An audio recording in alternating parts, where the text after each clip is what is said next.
Ngonyaka ka-2019 izwe lonke lavalwa ngqi ngenxa yesifo se-COVID-19 nokwaphoqa ukuthi abantu abaningi baphelelwe imisebenzi bahlale emakhaya ngenxa yokuthi izwe laselivaliwe kungasakwazi ukuthi abantu beye emsebenzini.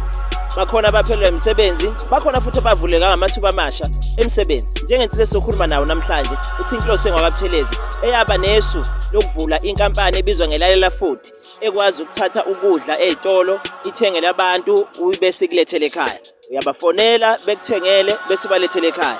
Le nkampani ke siyayibona iya ngokukhula lokho iqale ngasi isikhathi sayo i-COVID-19. Sanibonani, igama lami nguNqubeko Ndlela. Sesiphinde sabuya nesiqephu esisha namhlanje sohlelo #emphantweni. Akubheke namhlanje ukuthi ubani esikuphathele yena uzwe kabanzi ngomsebenzi awenzayo. Akwesihambe simbone.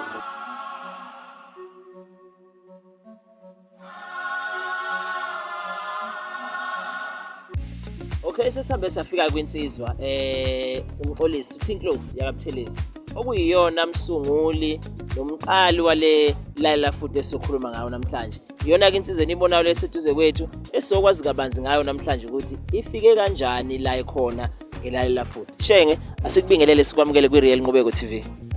Uyaphila Sompisi? Ngiyaphila Shenge, ngiyazi ukuthi mfowethu ukuqala kwakho uke waba seradweni wenza sports waphuma eradweni njengamanje sibona iLalela Food. Mhlawumbe awuqala uzethula ukuthi usuka kuphi nendawo? Sengishayile ithothothi manje. Mawukhuluma ngegama lika Thintlosi kuyakhomba ukuthi kahlahle sazana kudala because manje abantu abamazi uThintlosi bazi umxolisi noma bazi uLalela Food. Yeah.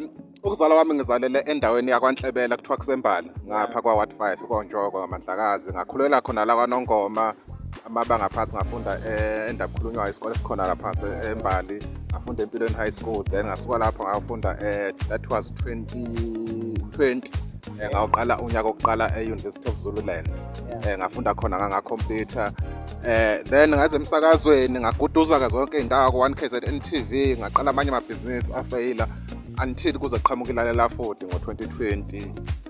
I-order lokuqala ngesadeliver ngayi-21 April 2020 futhi ngenyanga ezayo sobe sithi 5 years kwaLalela Food. Ifika kanjani leLalela Food Shenge ngoba izwe belivaliwe? Siyakhumbula ukuthi iCovid ifika izinto eziningi zavala, abantu abaningi baphelelwa nayimisebenzi. Wena waqala umsebenzi kulobo mnyama bezwe. Ifika kanjani iLalela Food kuwena ukuze izwe iziphile siyibone namhlanje iqhubeka isebenza?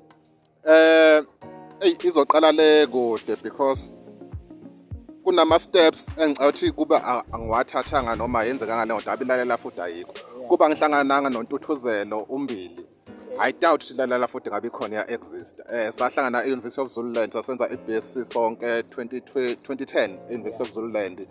Into yahlanganisa kakhulu ukuthi ngangithanda iscience asenze sobabili but ngangithanda itechnology ezinto zamabhizinisi. So 21st forward 2017 ngadrop out esikoleni mina ndaqhubeka computer degree yakhe. Mina ke i-burning desire yokuba entrepreneur eyayinkulu kakhulu because mina ngangithi angifuni ukuyosebenza ngifuna ukwakha amathuba emisebenzi. Washo ukuthi ikhanda ngivele lithi qhwekeke inqoma ngivele ngiyithathe ke mina ke kalula nje. I think ube angiselo lo muntu lo ngabe naLalela Food ayikho. So fast forward 2017 then sengisenza Nongoma FM umbili esebenza ezothisha efundisa ngapha saphinde sahlala sasibedlela. Then suya sathola isikhathi futhi sokudiscuss further about izinto zamabhizinisi netechnology. Then the question esayibuza wona ukuthi endaweni zasemakhaya la sikhulela khona lezi zinto zokudeliver azikho kakhulu. Why? Omunye umbuzo wabuza nje simple question. Awuvele kuseyindaweni zasemakhaya. Why ngabe bikho endaweni zasemakhaya khona yini khona abakudingini because mawubuka kahle abantu basemakhaya ibona abantu abayidinga kakhulu lama services other than abantu basemaThekwini bakoGoli because muhlale eGoli uhlale eMhlanga once ukusebenza unemoto and it's 5 minutes drive ukuya emall. Imall enayo yonke into. While as ugogo olenga kini osuthu uma kumele decide ukuthi ezedrobheni 1 itransport ayisekho ngo9 edolobheni mhlambe. Okwesibili ama-center wavo ukudependela kwe-grant.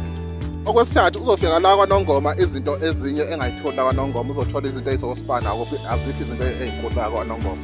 So but ibona futhi abangasebenzisi lama services kodwa ibona abayidinga kakhulu while as abantu abanayo yonke into futhi ibona abasebenzisa lama services.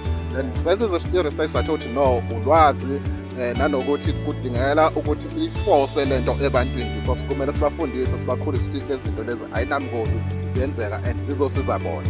So 2017 sadiscuss no ake sizame thina sikhulela emakhaya siyazi ukuthi uyakhona ukususa into la edrobheni iyofika oSuthu iyofika eMbali iyofika entabeni yeZulu iyofika noma yikuphi. Asebenzisa ama-systems ethu siwasebenzisayo la emakhaya ukuze sihambise izinto ziyofika kubantu. Ngiyaqala kanjalo-ke i-idea lana futhi njawo wonke umuntu-ke hlezi ethi ngiyaqala ngonyaka ozayo ngiyaqala ngenyanga ezayo ungaqali kuqhamuke inkinga aqhamuke ini ungaqali but 2019 ngahamba ngawuvashela yena umbili behle besensa e-Western Cape sengile Western Cape kwathi ndoda yazi ngifisa ukuya eCape Town ake sihambe siyovashela eCape Town because sekuseduze ngoba ngile Western Cape sihamba saya eCape Town soyivakashela then masibuka emgwaqeni hayi ikoda awupheli 2 minutes singadlulile isikole awupheli 2 minutes sabuza yesikota ezanto engaka wase yachaza I know deliver grocer nje uba isilaba uchica sisisi hawu engaka then yaphinda trick up le idea lapho kwa December sathi no January ayengeke siyaqala noma kanjani inqumo vele ithatha nini next month nakhona uJanuary wafika sangayiqala la 40 yeah until uRamaphosa I think kwaku 25 March wase elivala ke bathi no izosalivala manje nxa yeCovid sekuthola ama cases ekhula la South Africa eCovid that is why ngisekhaya umbila I think wayile Western Cape ngahloma ucinga Ntuthu Ntuthuze igama lizibiza uNtuthu Ntuthu uma singaqala ngamanje asophinde siqala hayi siyaqala ayasiqala siqala then saqala kanjalo ke why no 2000 kwa account yakhe ngino 800 la 40 yaqala ngo 2800 so enye into 2800 laqala ibhizinisi yeah enye into enhle ngisho awudinga imali eningi uzoqala ibhizinisi ufuna uqala ipodcast na iPhone nansi nesa yona leyo phone leyo ushuthe ngayo noma sound quality ngaba right for now manje saqala vele so awudinga imali eningi uzoqala then yaqala kanjalo ke after uRamaphosa ethe izwe uyalivala nasithenga ke isithuthuthu saba khona isithuthuthu ilalela futhi sikwaze ukuzala ithu engakuma ukuthi iyakhula awusibeke nje mhlawumbe zingake ithu senikwazi ukuthi nibe nazo ngoba ngiyazi maniqala mani 2800 siyaphuma kusona isithuthuthu niqale ngesodwa sezingaki manje kuyimanje siqeda ukuthenga izithuthu ezo4 ezibrand new sithenga ngoNovember bathi ake sithi sihlahla back because angifisa abantu babone iachievement bangabona ama-struggles 2020 seqala sasingenaso isikole into esasifuna siyibuza yona ukuthi sifuna ukwenzani thina sifuna ukuthenga igrocer siyidilive ebantwini sizodingakalani sodinga imali yokuthenga sidinga into ezohambisa ama-taxi akhona angakhona ukuhambisa into la ngeni order lokuqala ukhethiwe sithole laliya kwa-order leyo lelo order lelo walifaka i-order ngo-WhatsApp sahamba salithenga salifaka etaxini uthatha i-order ulihambise laphana lalithatha itaxi lahamba kwawukuqala kwalala la futhi lokho so abanye abantu bacanga ukuqala ikhampani udinga into eyifensi ama-office mane iy'moto in no you just need ukusebenzisa lokho okukhona njengamanje uzokhona ukuqala saqala singenamoto singena-office namanje i-office asikabi nalo because akusinto eyisidingo kangaka ukuyithi i-office into eyisidingo kakhulu ama-bikes okwamanje so uyaqala kanjalo-ke then later that year sakhona ukuthenga isikuta ezingama-second hand zahamba zafa the following year sakhona ukuthenga ikuta engo-brand new asikwazi ukudrive ikuta nakhona futhi sayishayisa sayilimaza zafa mina ngibuya esibhedlela-ke ngathi isikuta siyalimazana nje nalanje ezandleni nje uyabona ukuthi indoda kuyekuthiwe-ke indoda iphiliswa ziy'nqumo zayo nami-ke nazi iy'nqumo ezingiphilisayo zaso isikuta bathi-ke sasebenza ngifuna ukuyi-fast forward-a-ke la ekugcineni last year 2024 January iy'kuta bezikhona bengeza abanye abantu so basiphuca abantu ngey'ngqinamba ey'thize eziba khona ebhizinisini sangaba nasikuta at all bathi-ke into esiyenzile sathi no siqale singenazo iy'kuta asikwazi ukuthi oba iy'kuta sayingasekho seyifile sesiyijwayele yes but ngasakhona ukusebenza manje no saqhubeka sasisa amathekisi sawokha bekufaka i-order silihambise esibhedlela ngeenyawo noma sihambe segqikaza ngeenyawo sibuye futhi noma sigibele but bese sideliver kakhulu ngeenyawo